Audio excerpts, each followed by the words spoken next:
Merci beaucoup.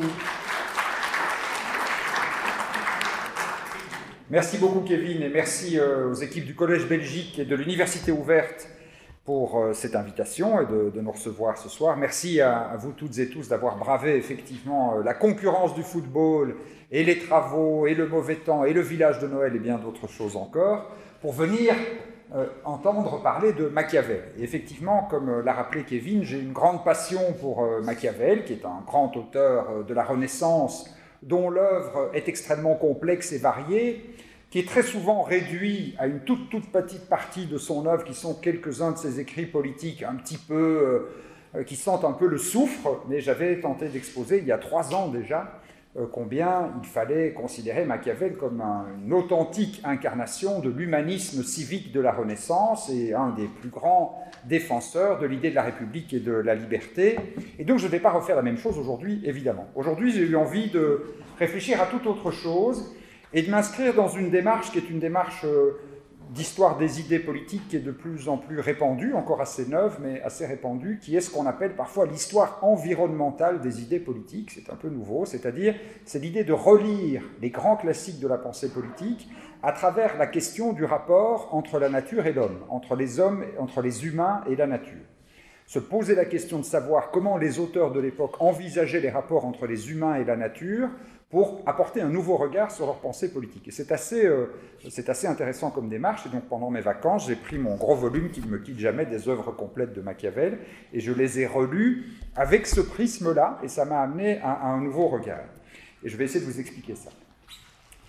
Alors, pourquoi est-ce que cette question se pose ? Cette question se pose parce que nous vivons un âge, vous avez certainement déjà entendu cette expression qu'on appelle l'âge de l'Anthropocène, l'âge géologique caractérisé par le fait que l'action humaine, notre action en tant qu'humain, a émis tellement de gaz à effet de serre que nous avons réchauffé la planète et transformé profondément tous les équilibres de nos écosystèmes. Nous sommes donc la première civilisation dans l'histoire de l'humanité et même dans l'histoire de la planète où les équilibres géologiques et écosystémiques globaux sont transformés par l'action de l'homme. Et beaucoup se sont demandé quelles étaient les origines de cette rupture, qu'est-ce qui fait que l'homme a eu une action si profonde sur son environnement naturel que les équilibres naturels globaux sont bouleversés.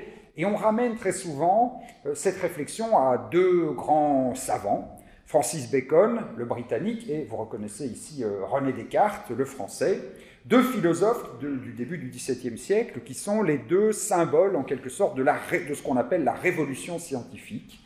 Le fait qu'au début du XVIIe siècle, on commence à appréhender autrement le rapport à la science, on commence à fonder la démarche scientifique fondée sur l'observation, l'analyse, l'empirisme et les grandes lois de cause à effet que l'on va en déduire, qui est encore notre manière de penser la science. Et on a parfois l'impression que ça a toujours été comme ça, mais c'est une manière de penser la science qui est très récente.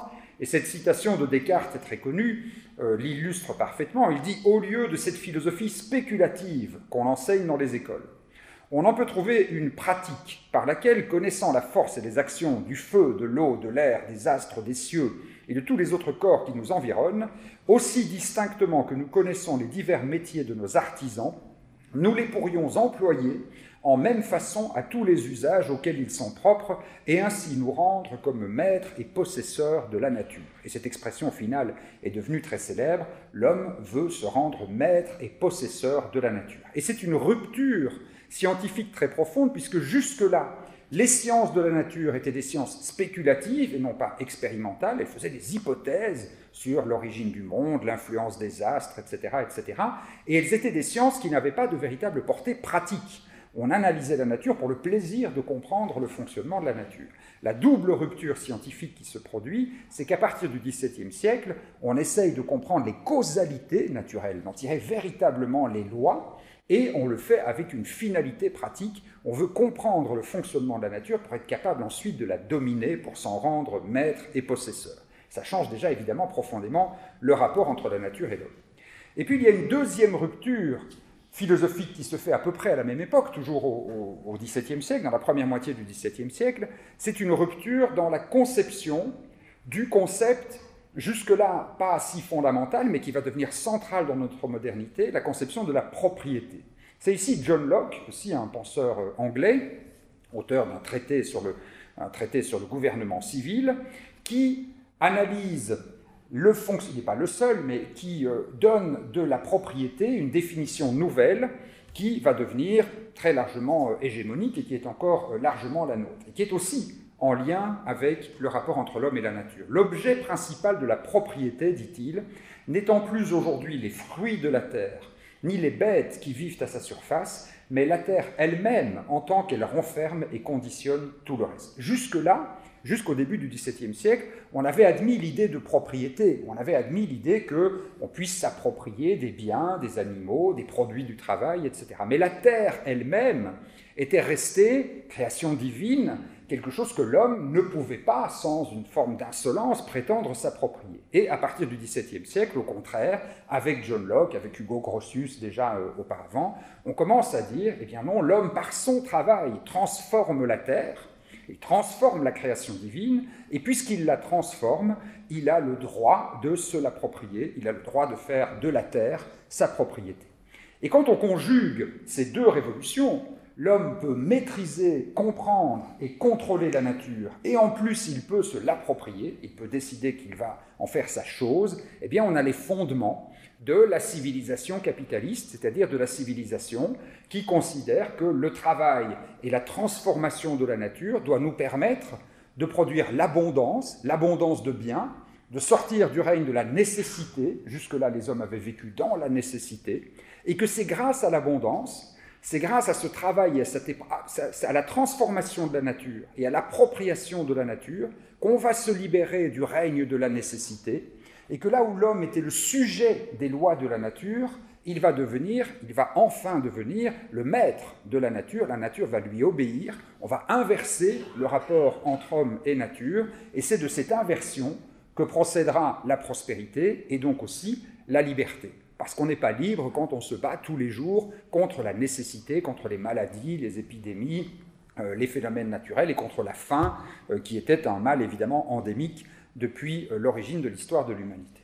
Cette rupture a conduit, ça a été bien montré par plusieurs historiens, à ce qu'on n'arrive plus, depuis le XVIIe siècle, à dissocier l'idée de la liberté de l'idée du contrôle et de la transformation de la nature. Notre vision de la liberté est inséparable de l'idée de l'abondance, et l'abondance elle-même est inséparable de l'idée qu'il faut maîtriser et s'approprier la nature.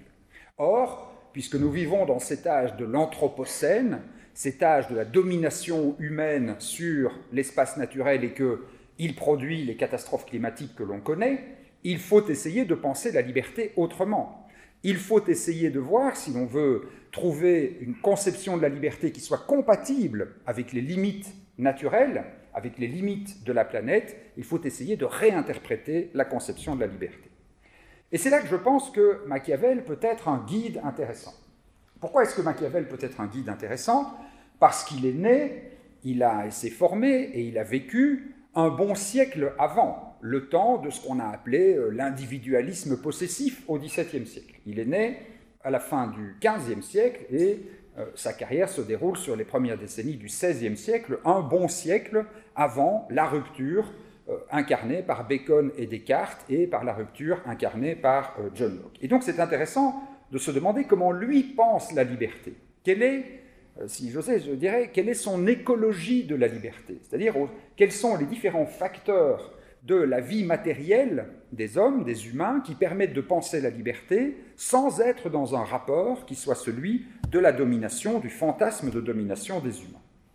Alors, a priori, ça peut paraître un peu curieux de revenir à Machiavel en se disant il est quand même déjà fondamentalement un moderne. Il est quand même déjà fondamentalement dans cette philosophie moderne qui considère que la nature est une chose que les hommes peuvent s'approprier. Preuve en est ce tableau très connu d'Ambrogio Lorenzetti, qui est une fresque qu'on trouve dans le Palazzo Civico de Sienne, et qui est une représentation des effets du bon gouvernement. Une fresque du XIVe siècle, donc encore antérieure à Machiavel. Et Lorenzetti essaye de montrer que quand il y a un bon gouvernement, sur l'autre mur on voit le mauvais gouvernement, et c'est les flammes de l'enfer, et ici il essaye de montrer que quand il y a un bon gouvernement, c'est la prospérité, la stabilité, la paix, etc. etc. Ça c'est l'objet de sa démonstration. Et moi ce qui m'intéresse ici, et c'est pour ça que j'ai fait un zoom, ce qui m'intéresse ici c'est c'est ce mur de citadelle. Ce mur de citadelle qui coupe de la manière la plus nette que l'on puisse imaginer d'un point de vue graphique l'espace de la ville, l'espace de la civilisation urbaine et l'espace de la campagne. Non seulement elle les coupe de manière très nette, elle constitue la fracture qu'à la Renaissance on intègre totalement entre le domaine de la città, la cité, la ville, la civilisation urbaine, et le contado. Le contado, c'est la campagne, c'est la nature. Alors ça, la rupture est là.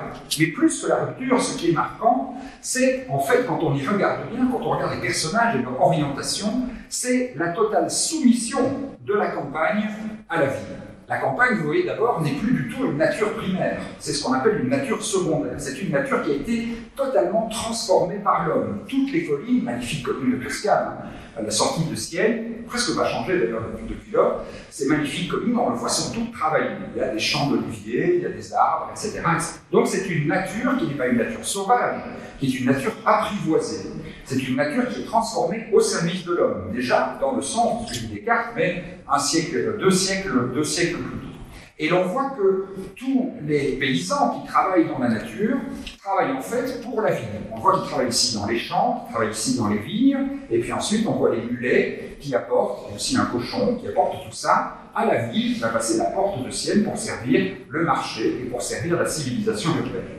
Et en revanche, ceux qui sortent de la ville pour aller dans la campagne, c'est le seigneur et sa femme qui partent à la chasse. On sait qu'ils partent à la chasse parce qu'il y a un petit faucon ici sur la main du seigneur. Petite singularité d'ailleurs, la femme est devant l'homme.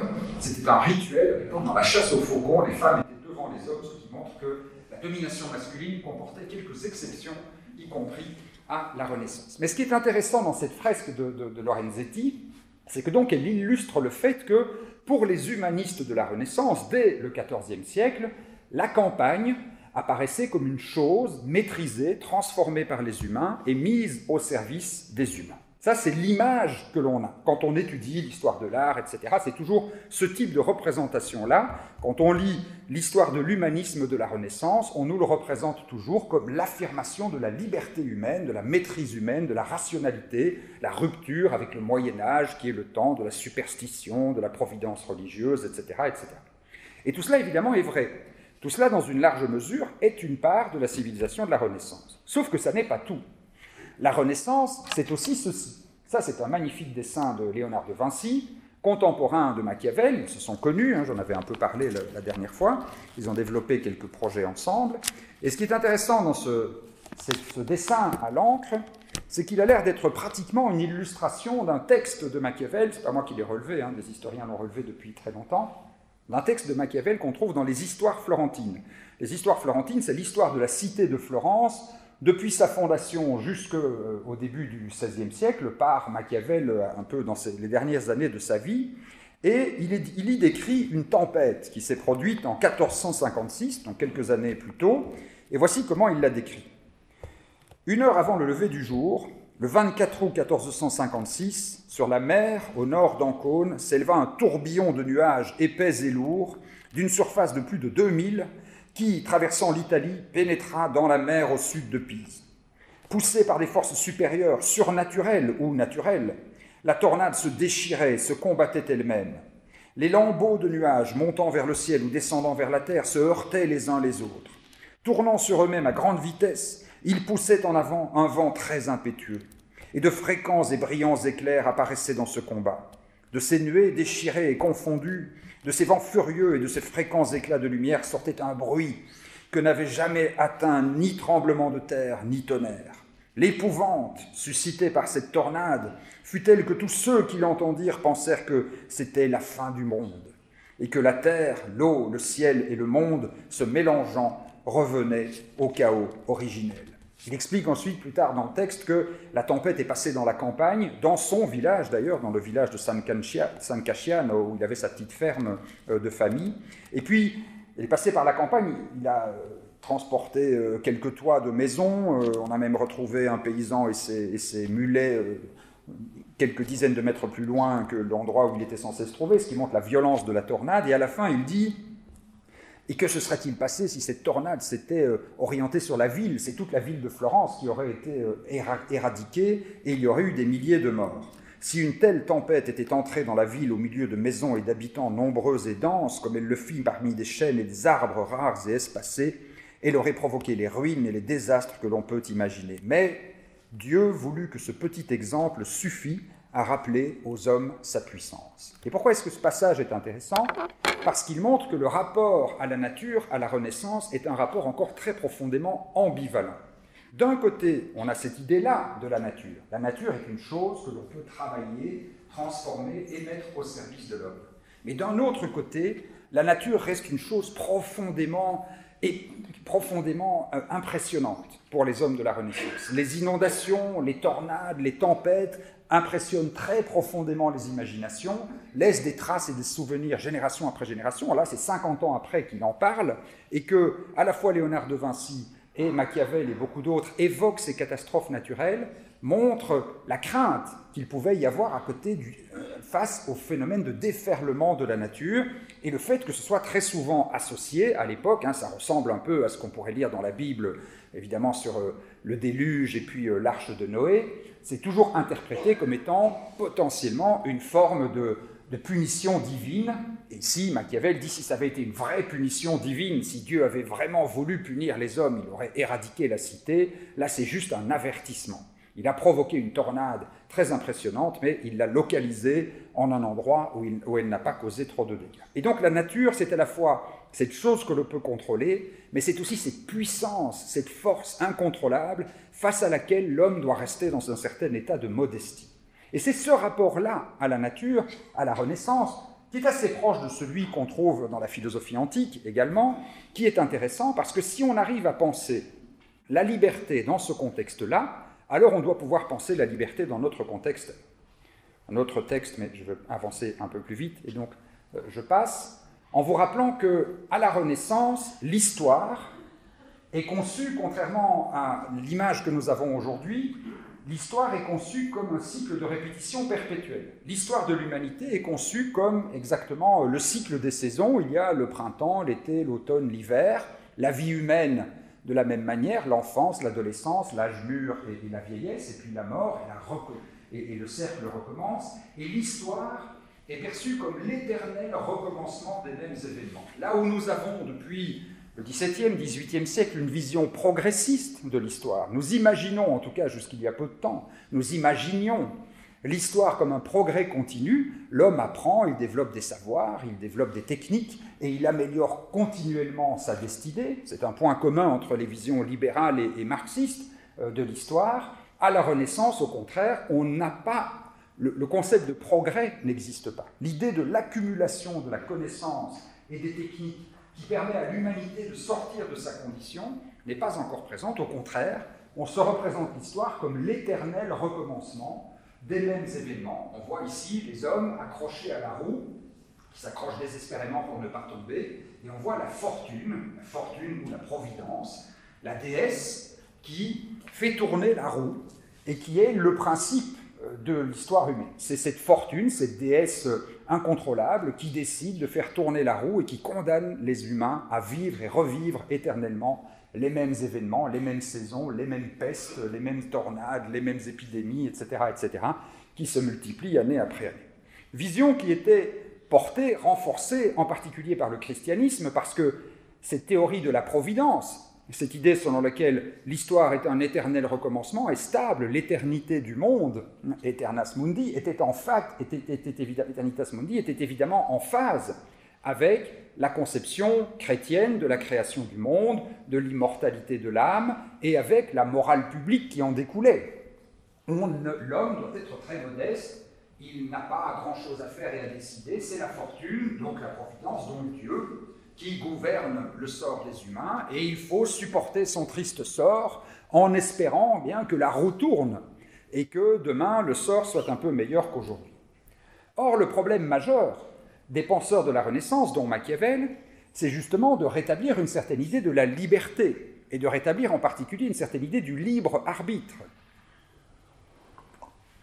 Si on ne veut pas être le sujet, le jouet de la fortune, si on ne veut pas réduire l'homme à un simple objet des décisions et des desseins divins, il faut imaginer que l'homme soit capable, dans une certaine mesure, de déterminer son histoire. Mais en même temps, comme on n'est pas encore à l'époque où on pense pouvoir contrôler la nature et s'en rendre maître et possesseur, comme disait Descartes, il faut imaginer des ruses, il faut imaginer des contournements. Et c'est là que la philosophie de la nature va jouer un rôle important dans la pensée de Machiavel. Ceci, je vous l'avais déjà exposé pour ceux qui étaient là il y a 3 ans. C'est aussi un autre très beau dessin de Léonard de Vinci, qui représente la vallée de l'Arno, le fleuve qui part en amont de Florence, Florence, qui passe par Pise et qui se jette dans la mer. Et Florence était en rivalité avec la ville de Pise depuis très longtemps, ils sont toujours d'ailleurs, ils sont à 50 km l'un de l'autre, ils ont tous les deux un aéroport, et continuent à se disputer. Florence et Pise étaient 2 cités très concurrentes. Florence était évidemment la cité toscane dominante, qui avait plus ou moins contrôlé tout le territoire de la Toscane existante, jusqu'à Arezzo, Cortona, etc., à l'est, mais Lucques, Sienne, Pise, quelques cités résistaient, et Pise en particulier. Et quand Machiavel devient secrétaire de la chancellerie, un des hauts fonctionnaires de la cité de Florence, l'un de ses premiers projets, c'est de reconquérir Pise. Il mène un assaut de la ville de Pise avec des armées de mercenaires, comme on le fait à l'époque, et c'est un échec, ils ne parviennent pas à prendre possession de Pise. Et pendant quelques années, ils vont recevoir mission, Léonard de Vinci et lui, d'imaginer, de constituer un canal, vous voyez sur le haut, un canal pour détourner les eaux de l'Arno, et donc pour priver Pise de l'accès à la rivière, et donc de l'arrivée de tous les biens qui arrivaient à l'époque par la rivière. C'était l'équivalent de l'autoroute d'aujourd'hui, et donc d'une certaine manière d'assécher Pise, qui n'aurait plus de rivière, et de couper Pise aussi de son rapport à la mer. Ils vont tenter pendant quelques années de construire tout ça. Léonard de Vinci va inventer des grues extrêmement ingénieuses pour creuser le canal. On va engager des tas d'ouvriers qui vont commencer à creuser le canal, et puis il va se produire une catastrophe, c'est que l'eau va s'engouffrer dans le canal pendant le chantier, toutes les grues vont être arrachées, beaucoup d'ouvriers sont morts, et le projet est un échec, les autorités décident de l'abandonner. Et ça aussi, c'est une leçon naturelle extrêmement métaphoriquement puissante pour Machiavel et pour les hommes de son époque. Ils ont essayé de modifier le cours de la rivière. Ils ont essayé donc de dominer la nature, et la nature s'est vengée sur les hommes, et elle a gagné, puisqu'elle a empêché le projet de canalisation, et elle a empêché cette maîtrise. Elle impose donc une certaine forme de modestie à toutes celles et ceux qui voudraient avoir l'impudence de la dominer. Et néanmoins, Machiavel va tirer de cette leçon une métaphore qui va alimenter sa vision humaniste de la liberté. Là où il décrit la fortune, dans un passage du Prince, voilà les termes qu'il utilise. « Je n'ignore pas que nombreux sont ceux qui ont été et sont d'avis que les choses du monde sont gouvernées par la fortune et par Dieu, de sorte que les hommes, malgré leur sagesse, ne peuvent les corriger et n'y ont même aucun remède. Pour cette raison, ils pourraient juger qu'il n'y a pas lieu de trop s'épuiser à faire des choses, mais de se laisser gouverner par le hasard. Cette opinion a eu davantage de crédit à notre époque à cause des grands changements que l'on a vus et que l'on voit chaque jour, échappant à toute conjecture humaine. Pensant pour ma part parfois à cela, j'ai en quelques occasions penché vers leur opinion. Néanmoins, pour que notre libre arbitre ne soit pas étouffé, je juge qu'il peut être vrai que la fortune est l'arbitre de la moitié de nos actions, mais qu'également, elle nous en laisse gouverner à nous l'autre moitié ou à peu près. Il fait donc une espèce de compromis, c'est 50-50, 50-50. La fortune, le christianisme, etc., d'accord, domine en partie l'histoire humaine, mais je pense que les hommes peuvent contrôler au moins la moitié de leur histoire, ce qui est une affirmation de libre arbitre très audacieuse pour l'époque. Et comment la fondent-ils ? Eh bien, ils la fondent précisément sur cette métaphore de la rivière. Je la compare, dit-il, à l'un de ces fleuves impétueux qui, quand ils se mettent en colère, inondent les plaines, abattent les arbres et les édifices, enlèvent de la terre ici, la déposent ailleurs, chacun fuit devant eux, tout le monde cède à leur élan sans pouvoir nulle part y faire obstacle. La rivière est donc un fleuve impétueux, très difficile à contrôler et qui semble imposer sa volonté. C'est la nature qui gagne en quelque sorte. Mais, dit-il, si vous considérez l'Italie, qui est le siège de ces changements et celle qui leur a donné mouvement, vous verrez qu'elle est une campagne sans digue et sans aucune levée.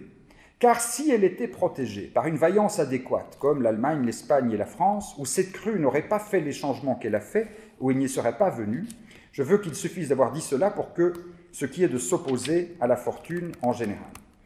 Bien qu'il soit ainsi fait, dit-il, il n'en reste pas moins que les hommes, quand le temps est calme, pourraient y pourvoir, et par des levées et par des digues, de sorte que s'ils venaient ensuite à gonfler, ou bien ils s'en iraient par un canal, ou bien leur élan ne serait pas aussi violent et aussi dommageable. Il advient de même de la fortune, qui manifeste sa puissance là où il n'y a pas de vertu préparée pour lui résister, et qui donc tourne son élan là où elle sait que l'on ne fait ni digue ni levée pour la contenir. Que dit donc en substance Machiavel? La nature est extrêmement puissante, la fortune est comme un de ces fleuves fougueux, toujours prêt à sortir de son lit et à provoquer des inondations désastreuses. Et quand elle est fougueuse de la sorte, on ne peut rien faire, on ne peut pas empêcher ces inondations. Mais les hommes devraient au moins tirer les leçons. Et quand le fleuve est rentré dans son lit et s'est apaisé, il devrait construire des remparts, des digues, il devrait canaliser. Il devrait en somme tirer les leçons de l'histoire. Là, on a un premier élément issu d'une métaphore de la nature extrêmement fort d'un point de vue métaphorique. Il dit en somme, si nous sommes comme les hommes face à ces rivières, nous devons avoir la modestie de dire qu'on ne peut pas complètement contrôler la rivière, on ne peut pas complètement maîtriser la nature. Mais si on a l'intelligence de tirer les leçons, alors on peut redonner une certaine liberté, un certain libre arbitre à l'humain qui pourra tenter alors de canaliser la rivière et d'éviter d'en subir encore le sort fougueux. Deuxième exemple de métaphore forte que l'on trouve chez Machiavel et qui revient très souvent, c'est le rôle qu'il fait jouer à la question des arbres. Il y a beaucoup de questions d'arbres chez Machiavel. Une des raisons, c'est que très souvent, ces textes étaient d'abord non pas écrits, mais étaient d'abord constitués oralement. Et étaient constitués oralement dans des jardins. Ils allaient dans des jardins, les hommes de la Renaissance, ils se réunissaient au pied d'un arbre sur des bancs et ils discutaient toute l'après-midi, ils dialoguaient, ils échangeaient leurs argumentations, d'une certaine manière, ils testaient la force rhétorique de leur raisonnement dans des jardins à l'ombre des arbres. Et cet univers de jardin médiéval et de jardin de la Renaissance doit les avoir marqué son imagination, parce qu'il en tire là aussi pas mal de métaphores. Et il en tire une métaphore notamment sur les causes qui peuvent expliquer la force ou au contraire la faiblesse de certaines royautés et de certains empires. Il veut comparer Rome, qui est devenue puissante, un empire très puissant et qui a duré plus que beaucoup d'autres, à Sparte qui a duré aussi très longtemps, 800 ans, mais qui a fini par s'effondrer, et il veut démontrer la supériorité de Rome sur Sparte. Il veut démontrer la supériorité d'un régime qui a la volonté d'être impérial, mais d'intégrer les territoires dans son règne à un autre régime qui soumet les cités voisines, mais sans véritablement les intégrer à son propre règne. Et quelle métaphore utilise-t-il? Eh bien, celle du jardinier. Machiavel se présente en quelque sorte comme le jardinier du pouvoir. Voilà ce qu'il écrit. Les Romains, en effet, voulaient faire comme le bon cultivateur. Afin qu'une plante grossisse et puisse produire et faire mûrir des fruits, celui-ci taille les premiers rameaux, de sorte que, retenant sa vigueur au pied de l'arbre, les branches puissent pousser plus vertes et plus fécondes. Toutes nos actions imitant la nature, il n'est ni possible ni naturel qu'un tronc faible supporte une grosse branche. Aussi, une petite république ne peut s'occuper des villes ou des royaumes plus forts et plus gros qu'elle. Si toutefois elle les occupe, il lui arrive comme à l'arbre qui a une branche plus grosse que son pied, le portant difficilement, il est abattu au moindre coup de vent. C'est ce qui arriva à Sparte, ayant occupé toutes les cités grecques dès que Thèbes se révolta. Toutes les autres cités firent de même, et le tronc demeura seul, privé de ses branches. Ceci n'arriva pas à Rome, qui avait un pied si gros qu'il pouvait aisément porter n'importe quelle branche. Cette manière de procéder, avec d'autres que l'on lira ci-dessous, procura donc à Rome sa grandeur et sa puissance. Ici aussi, une métaphore naturelle, une métaphore du rapport entre l'homme et la nature, qui montre à nouveau que l'homme peut, d'une certaine manière, contrôler la nature. Il peut décider donc de tailler un arbre, il va couper toutes les petites branches le long du tronc, de manière que l'arbre pousse de manière équilibrée, et s'il le fait, si le tronc est plus épais que les branches, l'arbre se portera bien. Métaphore pour expliquer la construction de l'Empire romain. Mais il y a des limites. Il le fait, mais il doit le faire en respectant l'essence de l'arbre. S'il essaye, à l'inverse, comme le fait Sparte, de faire grossir les branches sans permettre de fortifier le tronc, eh bien l'arbre finira par mourir. Il y a d'autres endroits où il explique qu'il faut laisser aux arbres le temps de s'enraciner longtemps, sinon le moindre vent les emmènera. Ce qu'il veut dire par là en substance, c'est que certes l'homme peut améliorer la nature, Il peut, en taillant un arbre, le fortifier, mais il ne peut le faire que dans le sens du dessein que la nature a fixé elle-même. C'est pour ça qu'il dit « toutes nos actions imitant la nature ». Si l'on imite la nature, si on renforce les lois de la nature, et la loi veut que le tronc soit plus élevé que les branches, sinon l'arbre s'effondre, alors ça fonctionne. Si en revanche on maintient un tronc rachitique et qu'on essaye de faire grossir de grosses branches, eh bien inévitablement cela s'effondrera. C'est là aussi une leçon d'humilité, mais qui néanmoins préserve un certain rôle pour l'action humaine. Et il en conclut donc cette phrase « La fortune est l'arbitre de la moitié de nos actions, mais que, etiam, elle nous en laisse gouverner l'autre moitié, ou à peu près ». Le deuxième champ, ça c'est un premier niveau de rapport à la nature chez Machiavel, c'est la prise de conscience de la puissance de la nature et l'utilisation métaphorique de la nature, les fleuves, les arbres, pour expliquer des phénomènes politiques et pour argumenter en faveur de ces phénomènes politiques. Et puis vient un deuxième rapport à la nature, qui est simplement de prendre en considération la naturalité de l'homme. Le fait que nous, êtres humains, nous sommes partie de la nature, nous sommes des animaux qui font partie de l'espace naturel et que nous ne pouvons jamais totalement l'oublier. Et les circonstances dans lesquelles ça se révèle le plus, ce sont les circonstances de la guerre. Ça, c'est une représentation de la prise de Pise par Florence, par Giorgio Vasari, qui est le peintre et historien de la peinture qui a peint tous les plafonds du Palazzo Vecchio à Florence, mais après la mort de Machiavel, donc c'est plus tardif, ça date de la deuxième moitié du XVIe siècle, mais ça représente le moment où Florence a fini par gagner contre Pise. En grande partie grâce à Machiavel, il était convaincu que le problème était que tant qu'on allait à l'attaque avec des mercenaires, ça ne pouvait pas fonctionner, il fallait de vrais citoyens soldats. Et il avait passé des heures à convaincre les dirigeants que Florence devait se doter d'une vraie milice civique, d'une vraie armée composée de citoyens. Il avait passé un temps fou sur son cheval à courir à travers toutes les campagnes du Mugello et toutes les campagnes de la plaine du Val di Chiana en Toscane pour aller recruter lui-même des paysans qu'il transformait en soldats. Et puis il avait fait défiler son armée sur la Piazza della Signoria à Florence, très fier de l'armée qu'il avait constituée. Il avait mené les opérations militaires et ils ont fini par gagner, fini par emporter et renverser Pise, et c'est le grand succès politique et militaire de sa carrière. Et c'est ceci que Giorgio Vasari représente dans ce tableau. Mais en réalité, quand on lit L'art de la guerre de Machiavel, un de ses autres traités très connus, on s'aperçoit que, bien sûr, il continue à plaider pour ces armées de citoyens soldats, qui restent une obsession pratiquement tout au long de sa réflexion, mais on s'aperçoit qu'il a aussi une vision beaucoup plus prosaïque de la guerre. Il avait été marqué par le fait que l'une des raisons pour lesquelles il n'avait pas pu emporter la guerre à ce moment-là, c'est que les armées de mercenaires qu'ils avaient recrutées, qui étaient appuyées par quelques armées françaises, avaient systématiquement des problèmes de ravitaillement. On n'arrivait pas à apporter suffisamment à manger et à boire aux soldats, et les problèmes de ravitaillement perturbaient profondément le fonctionnement des opérations militaires.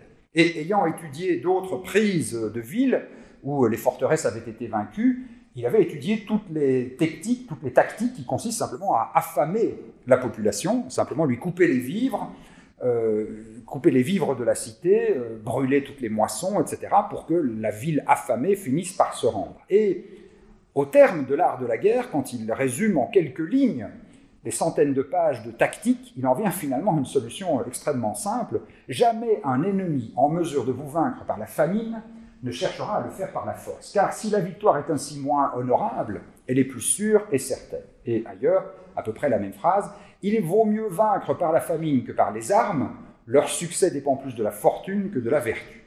Il a montré que la fortune, on peut en contrôler à peu près la moitié, ça n'est pas facile. Et donc, si on ne peut contrôler que la moitié de la fortune, avec les armes, on a une chance sur deux de l'emporter, ou à peu près. Par contre, si on affame ces animaux que sont les humains, c'est-à-dire si on renoue avec les principes les plus élémentaires de nos besoins physiologiques et de la faim, alors on peut, en retrouvant cette naturalité de l'être humain, dans son aspect le plus bestial en quelque sorte, on peut faire en sorte de gagner de manière beaucoup plus sûre. Alors moins honorable, il dit c'est pas très honorable de faire mourir de faim une cité, mais c'est plus sûr et certain, et comme ce qui compte c'est le résultat, c'est évidemment la famine qu'il va recommander. Autre exemple de la redécouverte de la naturalité de l'homme, ça c'est un très beau tableau de Paolo Uccello qui représente une scène de chasse la nuit.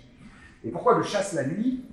Parce que à cette époque, on chassait beaucoup, et que Machiavel recommande très régulièrement aux princes et aux soldats et à ceux qui essayent d'exercer le pouvoir de pratiquer la chasse. Il recommande de pratiquer la chasse, et les textes où il explique pourquoi il faut pratiquer la chasse consistent à dire en substance que la chasse, finalement, c'est ce qui révèle le mieux les instincts humains. C'est dans la chasse, et là, une scène de chasse nocturne, vous imaginez ce que c'est de chasser dans la nuit noire de la Renaissance, il n'y a pas d'éclairage, c'est une nuit profonde, et Uccello rend très bien compte de cette nuit noire, même s'il représente évidemment les couleurs des soldats qui s'entraînent à la chasse dans la nuit, avec les cris des chiens, avec les chevaux qui ne savent pas exactement comment s'orienter dans la nuit, il n'y a rien de plus profondément instinctif que ça. Et cet exercice d'aller chasser dans la nuit, avec tous les risques que ça représente, d'essayer de traquer le loup ou le renard, est un exercice qui conduit à essayer de faire ressortir de soi-même tous ces instincts de l'animal que nous sommes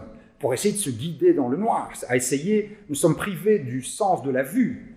Nous n'avons plus que l'ouïe, nous n'avons plus que l'odeur, nous n'avons plus que des éléments très très instinctifs et très animaux qui nous permettent de nous orienter. Et à force de cultiver ces éléments-là, on peut retrouver la bête en soi, en quelque sorte, on peut retrouver la force des instincts animaux, et Machiavel pense que c'est en retrouvant la force de ces instincts animaux que l'on peut retrouver aussi un sens de la politique, que l'on peut retrouver, puisque la nature nous échappe, puisque la nature, on ne peut pas la contrôler avec la raison.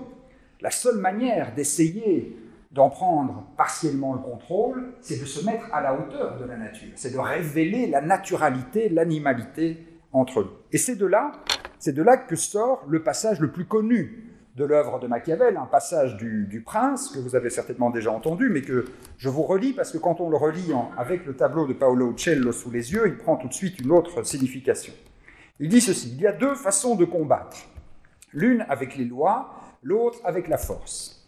La première est propre à l'homme, la deuxième aux bêtes. Mais parce que très souvent la première ne suffit pas, il convient de recourir à la seconde. Aussi est-il nécessaire à un prince de savoir bien user de la bête et de l'homme.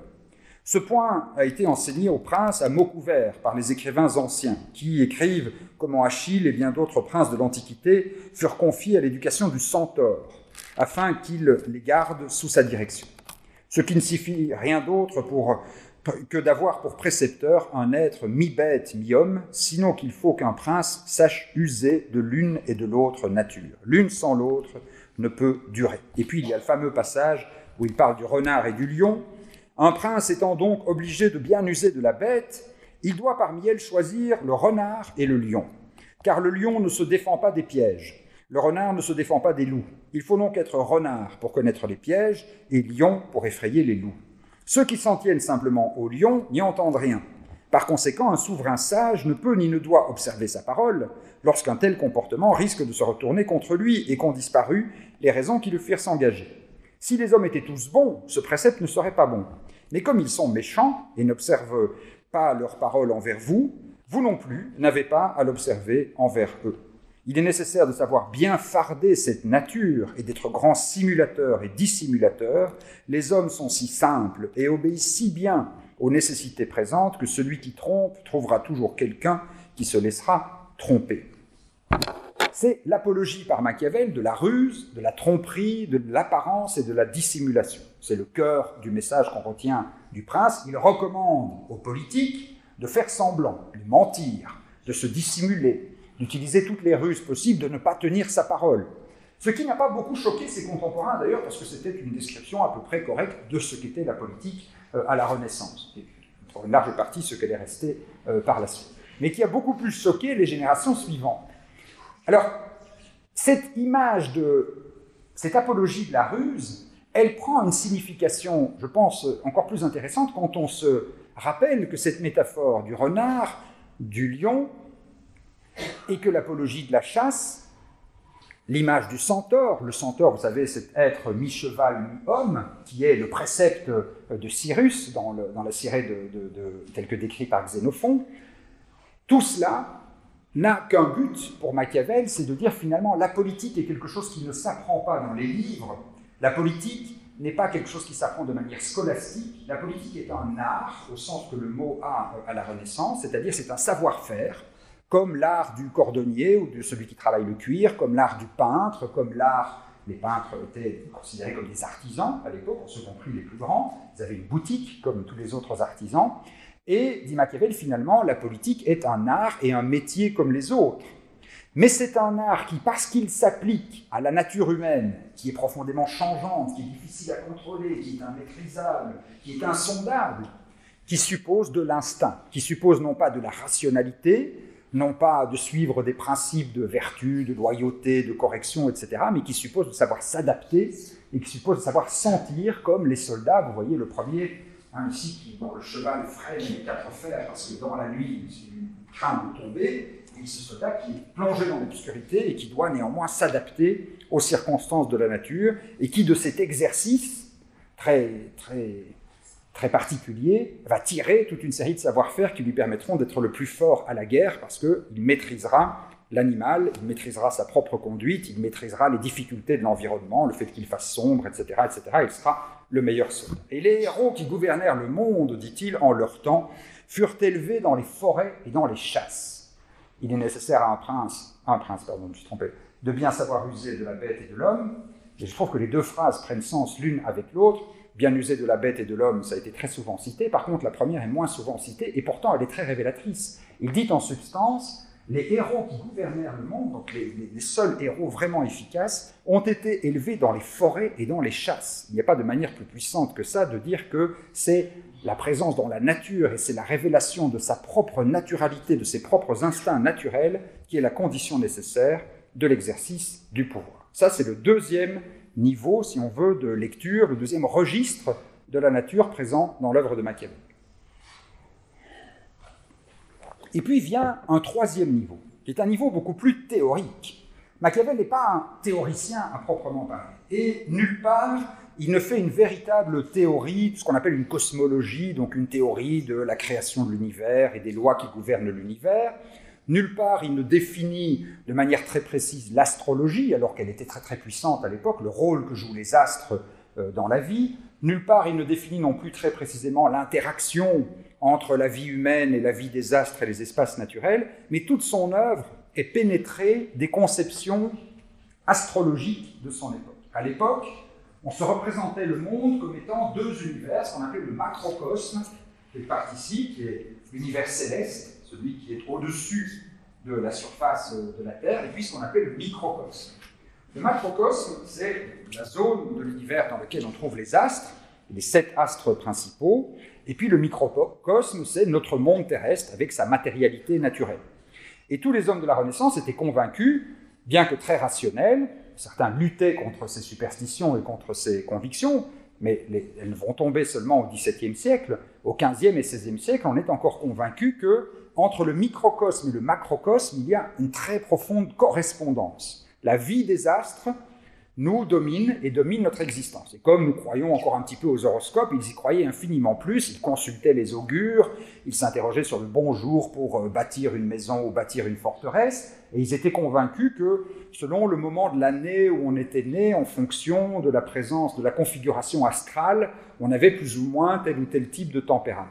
Convaincus aussi que tout ce qui compose donc la vie de l'homme est en correspondance totale avec l'ensemble des composantes de l'univers.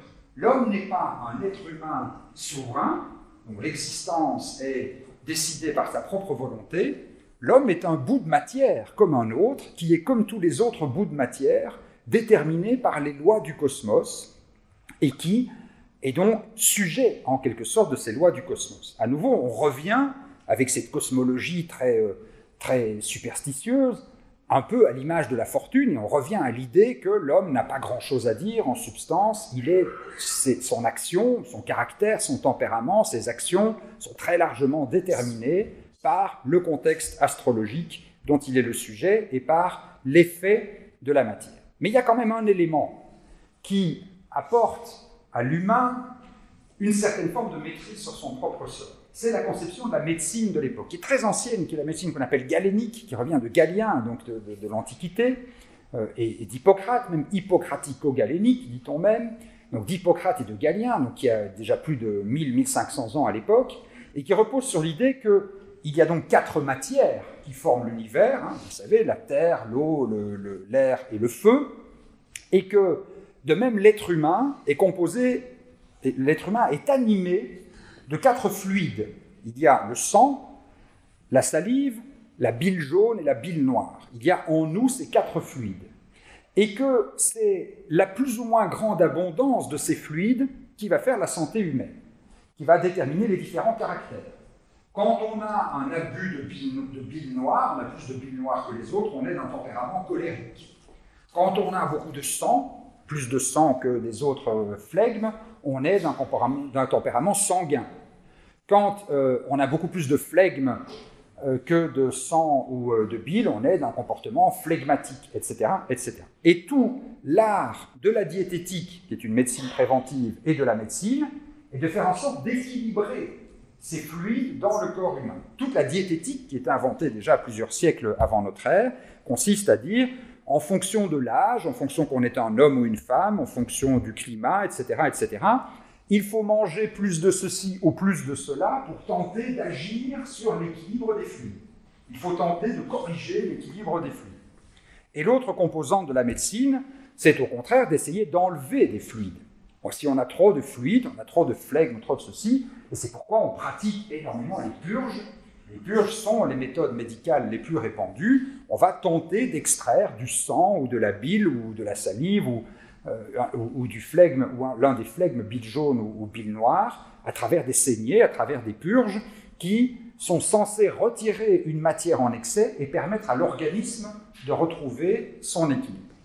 Eh bien, cette conception de la médecine, Machiavel va l'utiliser comme un argument politique. Il va l'utiliser pour définir les règles qui gouvernent la cité et donner aux règles qui gouvernent la cité l'apparence d'une rationalité médicale. Très souvent, il va se présenter comme le médecin. Il va présenter d'abord les cités comme étant des corps. Ça, c'était une vision tout à fait banale à l'époque. On se représentait ce que nous appellerions aujourd'hui les États comme étant des corps mixtes. Un État était comme un organisme vivant. Il avait une date de naissance, il avait une enfance, une maturité, un âge, un grand âge, et puis ensuite l'enfance, adolescence, maturité, et puis la vieillesse, et puis il disparaissait. On considérait que toutes les républiques, Sparte, Rome, toutes Thèbes, enfin toutes Athènes, etc., avaient toutes connu une enfance, une adolescence, un âge de la maturité, un déclin, et puis la disparition et la mort. Et qu'elles connaissaient un cycle de régimes politiques qui se succédaient éternellement les uns après les autres. Et Machiavel reprend évidemment cette image qui est très puissante à son époque, mais il injecte, et c'est en ça aussi, c'est ça qui fait son originalité, il injecte dans cette analogie, dans cette métaphore qui représente la cité comme un corps, il y injecte la théorie des humeurs, il y injecte cette théorie médicale. Et il dit, dans le fond, ce qui fait l'équilibre d'une cité, c'est que les humeurs qui la composent sont en plus ou moins bon équilibre. Et ces humeurs, eh bien, il va leur donner une signification sociale et une signification politique. Et c'est comme ça qu'il va fonder cette théorie de la liberté, d'abord en commençant par expliquer que, dans le fond, tous les hommes sont parfaitement identiques. Si on les prend dans leur humanité la plus fondamentale, nous sommes tous des animaux humains, qui sont tous parfaitement identiques. Il décrit aussi dans les histoires florentines une rébellion des artisans de Florence qui se dresse contre les dirigeants oligarchiques de la ville de Florence, et il met dans la bouche du dirigeant de la rébellion ces mots-ci. Le dirigeant de la rébellion essaye de dire « Vous avez déjà commis beaucoup de crimes dans la rébellion, vous vous demandez maintenant est-ce qu'il faut renoncer aux crimes et redevenir sage et discuter avec les élites, ou au contraire, puisqu'on a usé de beaucoup de violence, encore un peu plus de violence pour prendre définitivement le pouvoir. » Et, dit le dirigeant de la rébellion, « Je sens que vous avez peur des riches. » Et alors il leur développe cet argument-ci. « Ne vous effrayez pas de l'ancienneté de leurs origines qu'ils nous opposent, car tous les hommes ayant une même origine sont également anciens et sont faits de la même façon par la nature. Mettez-nous tout nus, vous verrez que nous sommes semblables. Revêtez-nous de leurs habits et eux des nôtres, nous paraîtrons certainement nobles et eux ne le paraîtront pas. Car seule la pauvreté et les richesses nous rendent inégaux. » Il y a là un raisonnement qui est extrêmement important dans l'évolution et dans la structuration de la pensée de Machiavel, c'est qu'il réaffirme l'égalité des humains, Il joue évidemment avec le thème de l'apparence, dit les riches se présentent comme étant les riches et essaie de faire croire qu'ils sont d'une nature différente parce qu'ils sont riches. En réalité, ce n'est que leur apparence qui les rend différents, ce n'est que leur habit. Changeons d'habit, donnons-leur nos quenilles de gueux et prenons leurs beaux habits de cour, et c'est nous qui paraîtrons riches et c'est eux qui paraîtront pauvres. La richesse et la pauvreté, que les riches présentent comme étant des différences substantielles, ne sont donc en fait que des apparences, ne sont que des artifices. Et en réalité, c'est seulement la pauvreté et la richesse qui nous rendent inégaux, et non pas la nature. Et donc là, il va intégrer dans le raisonnement cette idée que tout n'est pas naturel. Beaucoup de choses sont naturelles, mais un certain nombre de choses sont d'origine humaine. C'est l'évolution de la société, c'est l'évolution de la civilisation qui produit ces inégalités et qui produit donc la différence entre les riches et les pauvres, et c'est elle qui va structurer la société. Ça, c'est le premier temps du raisonnement. Deuxième temps du raisonnement, qui découle logiquement du premier, est de dire « Je dis que ceux qui condamnent les tumultes entre les nobles et la plèbe me semblent blâmer ce qui fut la cause première du maintien de la liberté de Rome et d'accorder plus d'importance aux rumeurs et aux cris que ces tumultes faisaient naître qu'aux bons effets qu'ils engendraient. » Il prend là à rebrousse-poil ce qui est le lieu commun le plus répandu de toute la pensée politique depuis plus de 1000 ans. Depuis plus de 2000 ans même pratiquement. Depuis Aristote et Platon, en passant par toutes les théories néoplatoniciennes jusqu'à son époque, jusqu'à la Renaissance, une valeur est considérée comme le bien absolu, c'est l'unité. L'unité, la paix civile, la concorde. L'unité, la paix civile, la concorde, ce sont les valeurs suprêmes. Le mal absolu, c'est la division. Le mal absolu, c'est l'opposition, c'est le conflit. C'est comme ça que ça a toujours été représenté. Et Machiavel dit en substance exactement l'inverse. Il renverse complètement, et c'est là la vraie radicalité de sa pensée. C'est là la vraie rupture dans la pensée de Machiavel. Là où on nous dit que les conflits sont la source de tous les problèmes, moi je vous dis au contraire que les conflits sont la source de toutes les solutions. Et il prend l'exemple de Rome pour le montrer. Il montre que Rome n'a pas reçu une constitution parfaite à l'origine, elle a reçu une constitution très imparfaite de ses fondateurs, Romulus et Rémus, mais que le conflit permanent à Rome entre la plèbe et les nobles, entre le peuple et les riches, le conflit permanent les a amenés à créer toute une série d'institutions qui ont fini par former la République romaine et qui ont fini par former la liberté telle que la République pouvait l'organiser. Le conflit n'est donc pas le problème, le conflit est la solution. C'est du conflit, c'est de l'opposition entre les groupes sociaux. La lutte des classes, aurait dit Marx, mais il ne le dit pas dans ces termes-là. C'est du conflit entre les groupes sociaux, entre les riches et les pauvres, du conflit permanent, que naissent toutes les institutions qui permettent de générer la liberté et qui permettent de donner cette puissance à la liberté. Et puis ensuite, il va amener l'élément de raisonnement suivant. Il amène l'élément de raisonnement suivant en reliant ça à sa théorie des humeurs et en disant finalement, les hommes ont des humeurs communes, d'une certaine manière, ils sont tous très avides, ils sont tous très ambitieux, ils ont tous un grand désir de gloire, etc. Mais ces humeurs prennent des colorations différentes selon qu'ils sont riches ou qu'ils sont pauvres. Quand on est riche ou pauvre, on n'a pas les mêmes humeurs. Et l'humeur dominante des riches, c'est le désir de dominer. C'est la libido dominandi, c'est le désir d'être le dominateur. Le riche veut toujours s'imposer et dominer. Et l'humeur dominante du pauvre, c'est le désir de ne pas être dominé. Il y a donc, dit-il, une contradiction fondamentale. Les uns veulent dominer, les autres ne veulent pas être dominés. Et de là découle, de cette opposition entre deux humeurs fondamentales, découle un conflit permanent. Et c'est ce conflit permanent qui maintient la bonne santé de la République. Il renoue avec la théorie galénique, en quelque sorte. Non, il n'est pas nécessaire de faire des purges.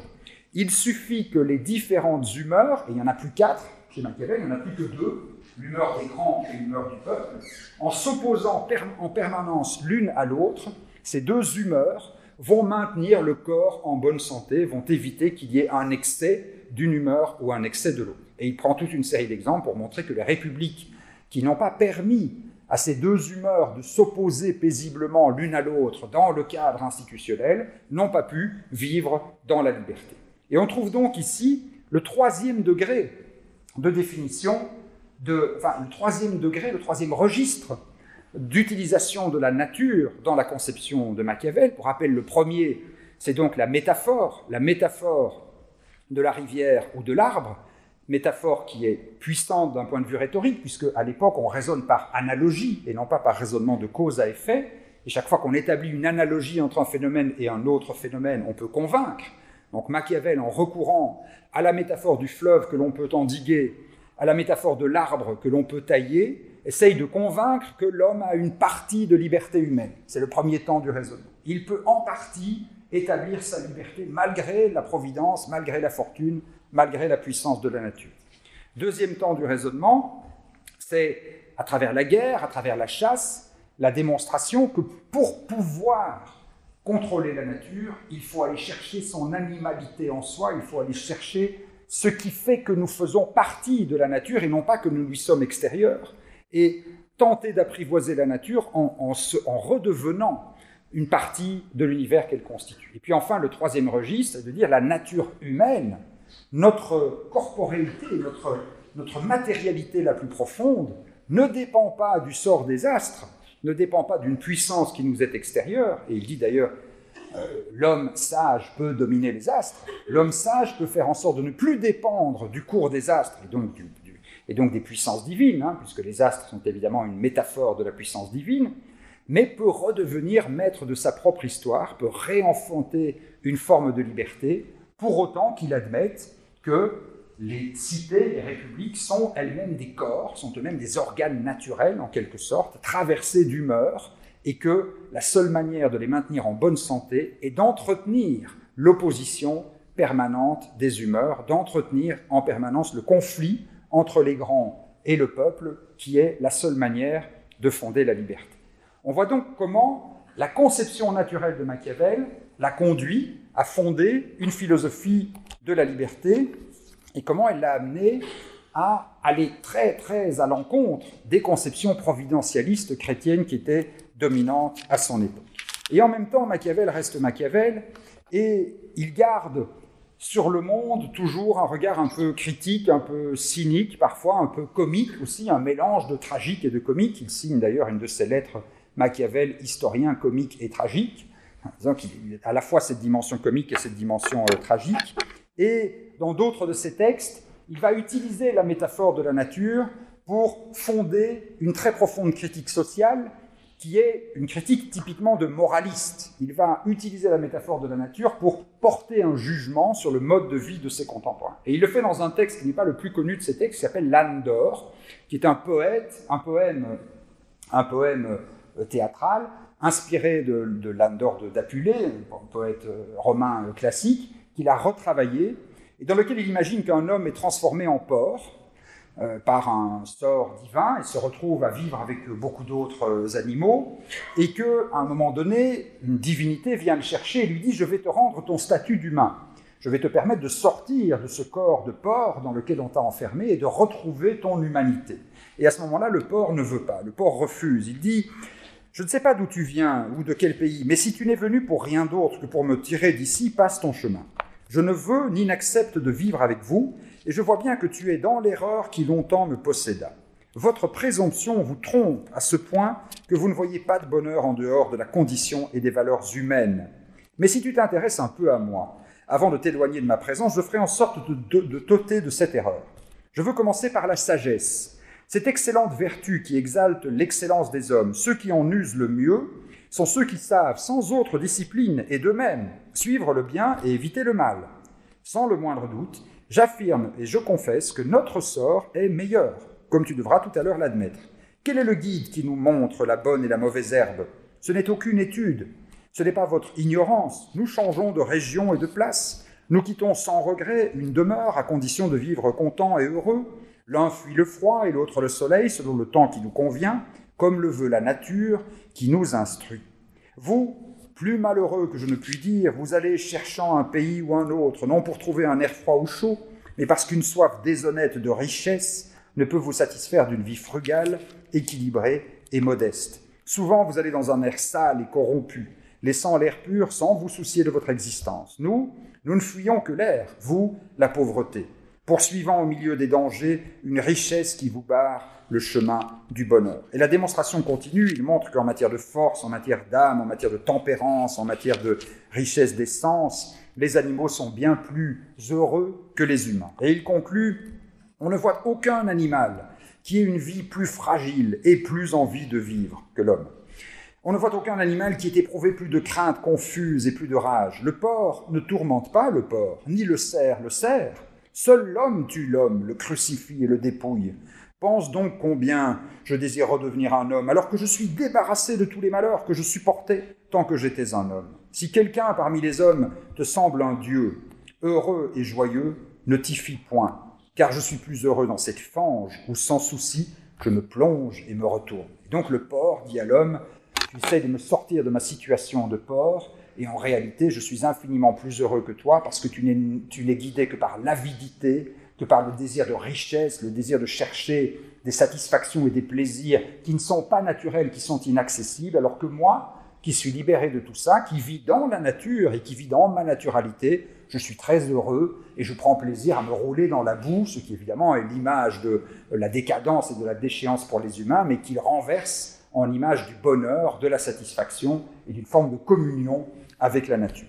Alors, Machiavel, nous disant tout ceci, nous donne quelques leçons à 5 siècles de distance qui, je pense, restent utiles pour notre époque, puisqu'il nous rappelle finalement qu'on peut penser la liberté et on peut penser le bonheur sans forcément vouloir contrôler, maîtriser la nature, sans forcément vouloir accumuler toujours plus de richesses, mais simplement en retrouvant la part de naturalité qui est en nous, la part de communion avec cette nature dont nous faisons partie et dont nous n'aurions jamais dû vouloir nous séparer. Je vous remercie de votre attention.